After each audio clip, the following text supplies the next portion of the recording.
అహోబిల లక్ష్మీనరసింహస్వామి బ్రహ్మోత్సవాల ఏర్పాట్ల సందర్భంగా ఇక్కడ ఎగువ అహోబిలం మరియు దిగువ అహోబిలంలో చేపట్టాల్సినటువంటి అన్ని డిపార్ట్మెంట్లతో చేపట్టినటువంటి కార్యక్రమాలన్నీ కూడా చేపట్టడం జరిగింది. ముఖ్యంగా శానిటేషన్ కానీ, అలాగే R&B డిపార్ట్మెంట్ వాళ్ళు కానీ, తర్వాత డ్రింకింగ్ వాటర్ కానీ ఎలాంటి సమస్యలు రాకుండా అన్ని ఏర్పాట్లు కూడా చేయడం జరిగింది. అలాగే ఆలగడ్డ DSP గారి ఆధ్వర్యంలో బ్రహ్మోత్సవాల ఏర్పాట్లపైన పూర్తి శాంతి భద్రతలు, ఎలాంటి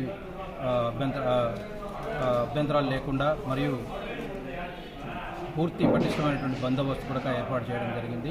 ముఖ్యంగా కళ్యాణోత్సవాలు 11వ తారీఖున పైన మరియు 12వ తారీఖు కింద ఎక్కువ మంది భక్తాదులు హాజరయ్యే అవకాశం ఉన్నందున ఆ రోజు కూడా భక్తులు ఎవరికి కూడా అసౌకర్యాలు కల్పించకుండా అందరికీ కూడా అన్ని వసతులు కూడా అన్ని శాఖల తరఫున ఏర్పాటు చేయడం జరుగుతుంది.